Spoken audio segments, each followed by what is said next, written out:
सभी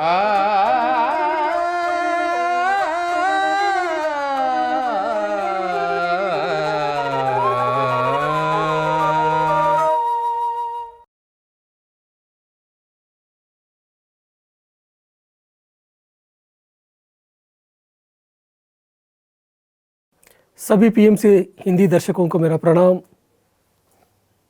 मास्टर्स, महाभारत से सीख में आज हम जानकारी करेंगे कर्ण के बारे में।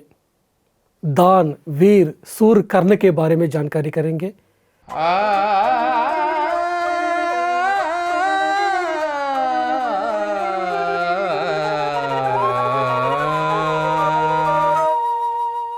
हम पिछले एपिसोड में जानकारी किया था कि कर्ण का पिछले जन्म के बारे में, और उस जन्म में उन्होंने 1000 कवच वर मांगा था सूर्य भगवान से, और उसके बाद उसको कैसे उन्होंने पाया। उसके बाद नर और नारायण ने जन्म लेके 999 कवच को कैसे छेद किया था।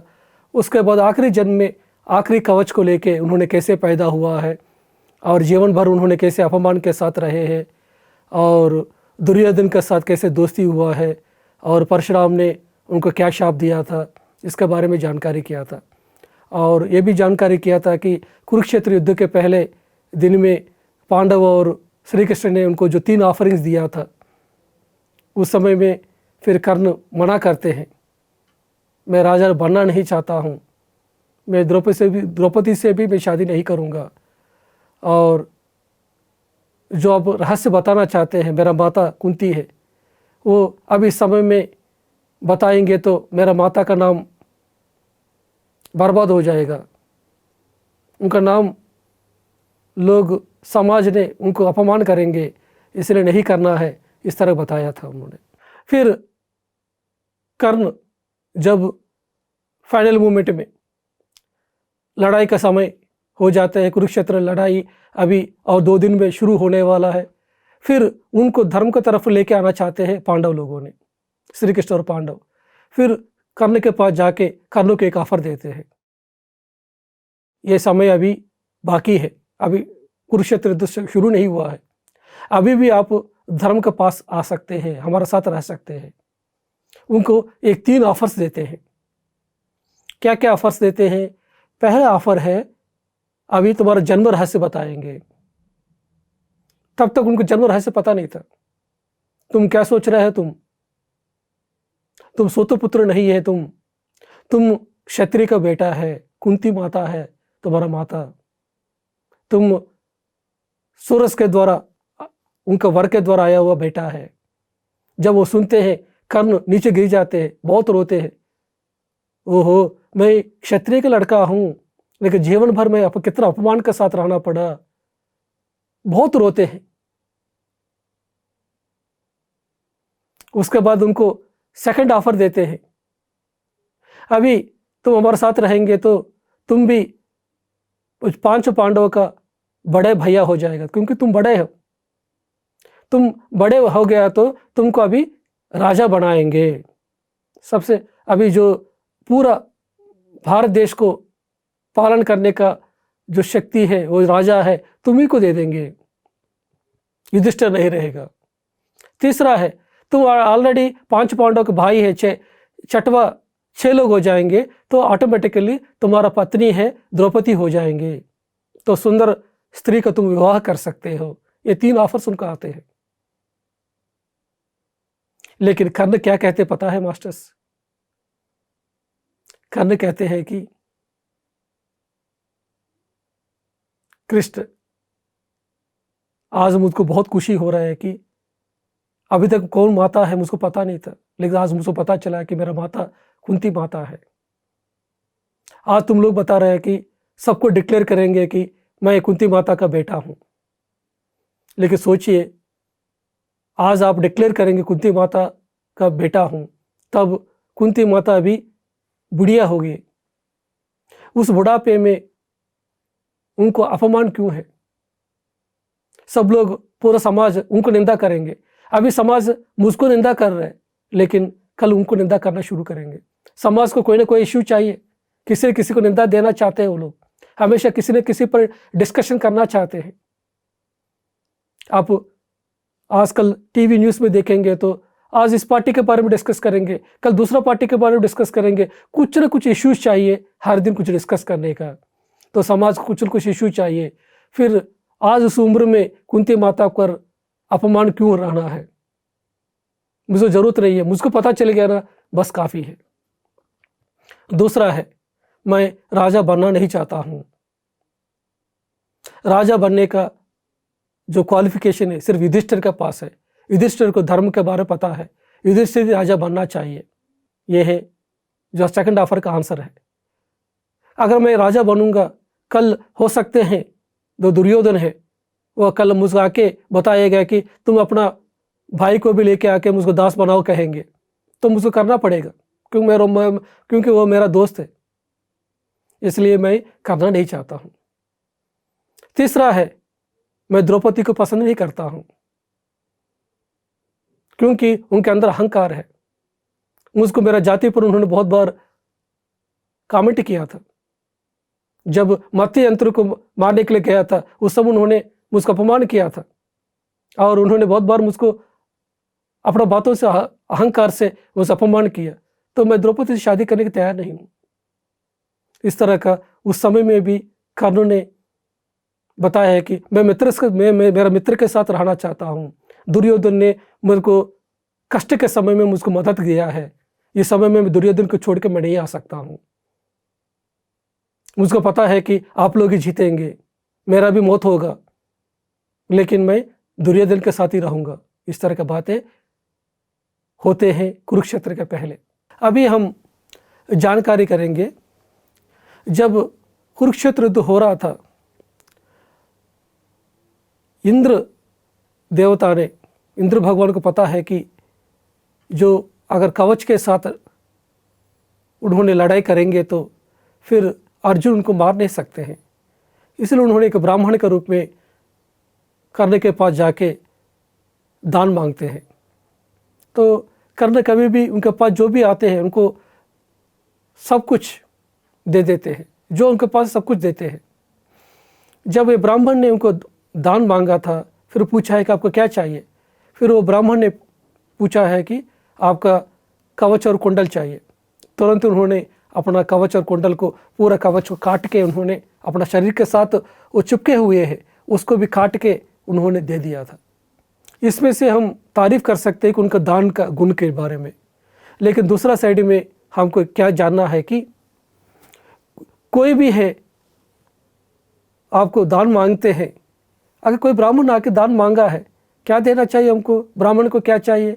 उनको गाय दे सकते हैं, पैसा दे सकते हैं, कुछ ज़मीन दे सकते हैं। लेकिन उन्होंने कवच और कुंडल मांगा है, तुरंत उन्होंने मना करना चाहिए। तुमको क्या चाहिए, तुमको क्यों है, तुम कौन है, ऐसा क्यों मांग रहा है, ऐसा भी क्वेश्चन पूछना चाहिए। हमेशा दान में देने के टाइम में तुम भी खुश होना चाहिए, जो दान लेने वाला भी खुश होना चाहिए, दोनों खुश होना चाहिए। तुम कष्ट के साथ रहते हुए, दुख के साथ रहते हुए दान देगा तो उसका वजह से क्या फ़ायदा है? नाम चाहिए। ये नाम का कमाने के चक्कर में बहुत सारे लोग अपना जीवन में बहुत कुछ खो जाते हैं। क्यों नाम चाहिए हमको? हम अपना घर में शांति के साथ, सुख के साथ, संतुष्टि के साथ रहना चाहिए। हमारा संतुष्टि को छोड़ के, हमारा सुख को छोड़ के, हमारा शांति को छोड़ के दान नहीं करना है। अच्छा बंदा बनने के लिए बहुत सारे लोग बहुत जगह पे फंस जाते हैं। बहुत सारे लोग है, कोई बिजनेस, उनका फ्रेंड है, कोई बिजनेस शुरू करना चाहते हैं, ये लोग श्योरिटी दे देते हैं, या मेरा दोस्त है ना, ऐसा सोचेंगे। लेकिन बाद में जब वो दोस्त ने वो पैसा नहीं दिया तो किसको पकड़ेंगे? आप ही को पकड़ेंगे। अच्छा बंदा बनने की क्या ज़रूरत है आपको? हम भी बहुत सारी जगह पे अच्छा बंदा रहने के लिए, जहाँ हम काम करते हैं, जहाँ अधर्म होते हैं, उधर बात नहीं करते हैं। ऐसा नहीं होना चाहिए। यही जो चीज़ है, आखिरी में जब कुरुक्षेत्र का लड़ाई में जब कर्ण का मौत हो रहा था, उस समय श्री कृष्ण से पूछते हैं, श्री कृष्ण कहते हैं कि तुम धर्म और अधर्म के क्या है जानते हैं। तुम युधिष्ठिर को साथ रहना चाहिए था, तुम दुर्योधन के साथ रहे हैं। वो कहते हैं कि मैं दुर्योधन मेरा मित्र है, वो मुझको मदद किया है। दुर्योधन ने तुमको मदद किया तो तुम ग्रेटिट्यूड भावना के साथ रहना चाहिए, ये तो बात है। लेकिन तुमको उनको ये भी बताना चाहिए कि तुम अधर्म के साथ में हैं। अगर तुम अधर्म में है तो मैं तुम्हारा साथ नहीं दे दूंगा, ऐसा तुम चेताना, उनको वार्निंग देना चाहिए, चेतावनी देना चाहिए। लेकिन कभी तुम दिया है क्या ऐसा? जब द्रौपदी का वस्त्र कर रहा था उस समय तुम क्यों मना नहीं किया? तुम बताना चाहिए था। अगर वो नहीं मानेंगे तो तुम नमस्कार करके वापस आना चाहिए था, तुम साइड होना चाहिए था। लेकिन तुम साइड नहीं हुआ है, उधर ही रहे हैं। जब अभिमन्यु को सब लोग मार रहा था तो तुम उस समय क्यों मना नहीं किया? इसी की वजह से आज तुम्हारा भी मौत हो रहा है। और कर्ण पूछते हैं कि देखिए मेरे जीवन में सब शस्त्र को मैं खो बैठा हूँ, इतना अपमान मैं पाया हूँ, जीवन भर मेरे को अपमान आया है, इसका क्या वजह है? मुझको अस्त्र शस्त्र के बारे में जानकारी है, बहुत योद्धा हूँ, दान भी किया हूँ, लेकिन मेरे जीवन में इस तरह का मौत क्यों हो रहा है? जब पूछते हैं तब श्री कृष्ण कहते हैं कि तुम क्या समझ रहे हो? तो अपने आप को कम नहीं समझना, तुम कितना महान योद्धा है। इसी की वजह से मेरे जैसा मास्टर श्री कृष्ण, मेरा जैसे परमात्मा, तुमको मारने के लिए बहुत प्लानिंग करना पड़ा। तुम्हारा रथ जब नीचे गिर जाते हैं, पहिया नीचे हो जाते हैं, उस समय तरह तरह प्लानिंग करके तुमको मारना पड़ा। इसका अर्थ क्या है कि तुम्हारा पास इतना शक्ति है, इसी की वजह से हमने तरह तरह प्लानिंग करके मारना पड़ा है। तो अपने आप को कम नहीं समझना। किस लिए मारना पड़ा? तुम अधर्म के साथ रहा है, इसी की वजह से हुआ है। एक साइड में तुम भूल चुके हैं अपना शास्त्र के बारे में, अपना मंत्र भूल चुके हो वह ब्रह्मास्त्र का, और तुम्हारे पास जो शक्ति अस्त्र था उसको भी तुम कहाँ इस्तेमाल किया? घटोत्कच पर इस्तेमाल किया। एक्चुअली अर्जुन को मारने के लिए कर्ण उस अस्त्र रखता था, लेकिन घटोत्कच आके सभी कौरव लोगों को मारता रहता था। उस समय दुर्योधन जाके बताते हैं कि कर्ण तुम्हारे पास वो शक्ति अस्त्र है ना, उसको मारो, उसको प्रयोग करो। कर्ण कहते नहीं, मैं नहीं मार सकता हूँ, इसको मैं अर्जुन के लिए रखा था, बाद में देखा जाएगा, अभी तो वो जो घटोत्कच है सबको मार रहा है, उनको मार दो कहते थे। तब वो शक्ति अस्त्र को प्रयोग करते। तो तुम्हारे पास शक्ति अस्त्र नहीं है, ना पाशुपतास्त्र है, ना ब्रह्मास्त्र है, अभी कुछ नहीं है। तुम भूल चुके हो और रस्से नीचे भी गिर चुके हो और तुम्हारा पहिया भी नीचे गिर चुके हैं। इस स्थिति में तुमको मारा है हम लोगों ने, इतना प्लानिंग करके मारना पड़ा। और तुम्हारा साथ में वो रथ सारथी है, वो शल्य है, शल्य राजा है, वो भी तुमको साथ नहीं दिया। शल्य उनका रथ सारथी बनते हैं। शल्य हमेशा, ये राजा था, वो हमेशा कर्ण को मजाक करते थे, बहुत अपमान करता था। तुम सूतपुत्र है, तुम सूतपुत्र है, इस तरह के कहते थे। तो एक दिन दुर्योधन गुस्सा होते, तुम क्यों कर्ण को अपमान कर रहे? मेरा दोस्त तुम अपमान करेगा, तुम एक काम करो, तुम जाके कर्ण का भी रथ सारथी बनो। फिर शल्य उनका रथ सारथी बनते हैं। उनका रथ सारथी बनना ही उनके लिए शाप बन गया, क्योंकि शल्य क्या करते हैं कि कर्ण को हमेशा वो उनका रथ चलाते हैं, एक साइड में अपमान करते हैं।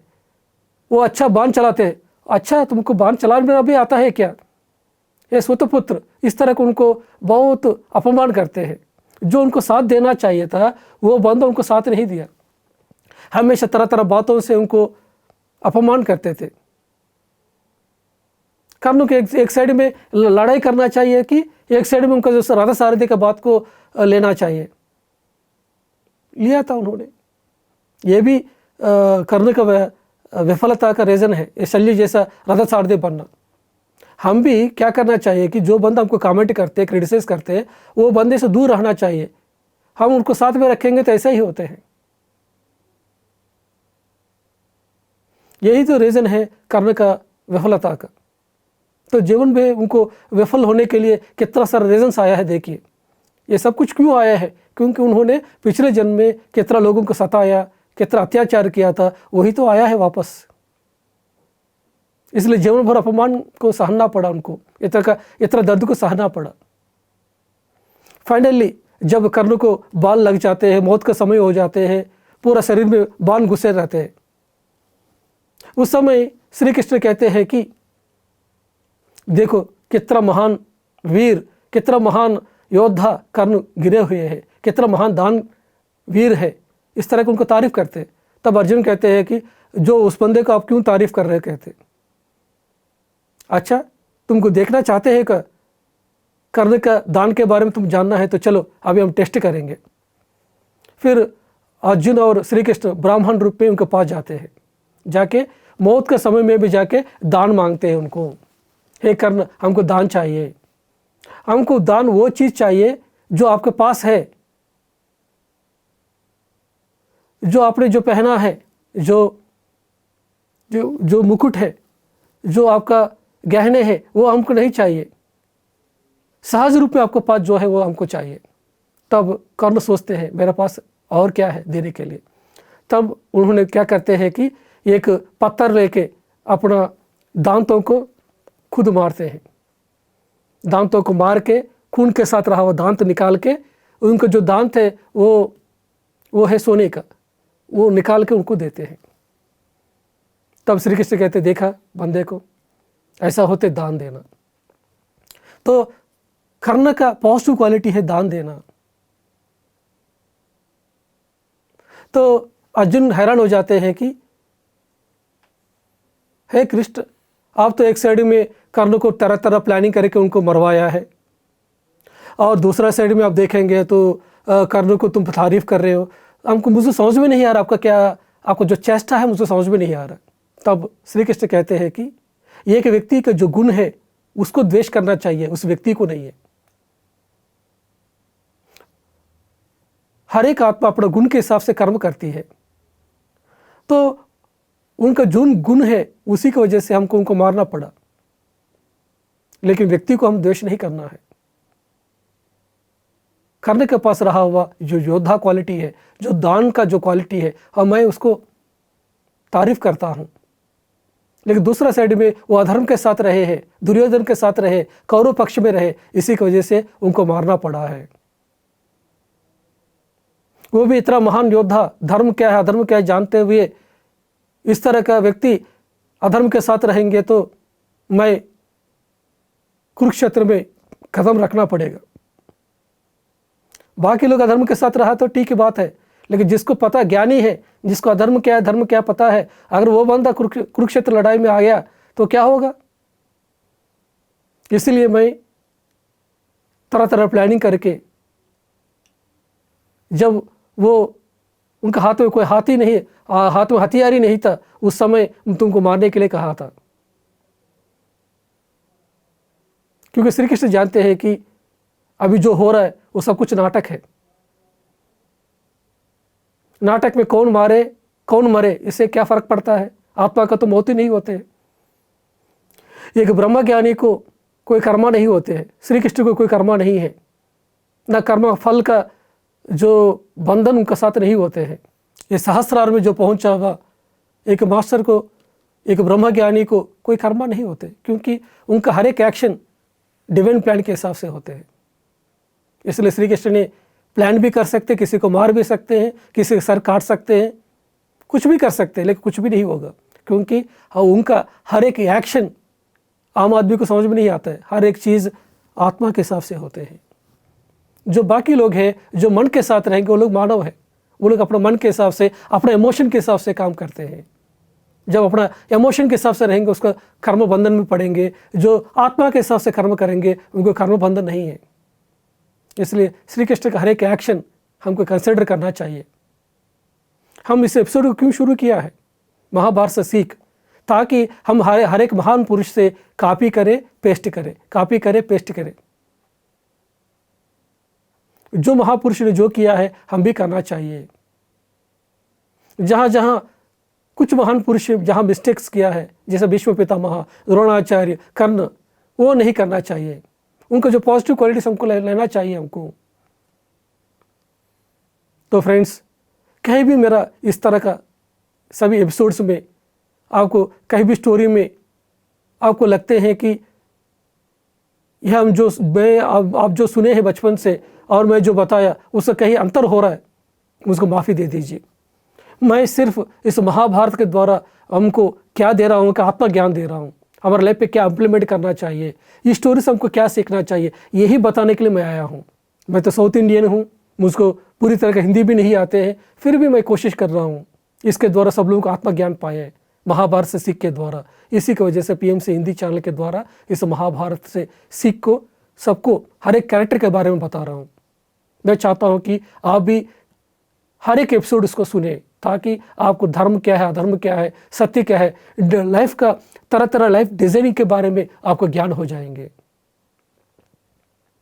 तो आज दानवीर करने के बारे में इतना ही, फिर अगले एपिसोड में मिलेंगे और एक महान पुरुष के बारे में जानने के लिए। तब तक के लिए थैंक यू सो मच, धन्यवाद। देखते रहिए PMC हिंदी चैनल को।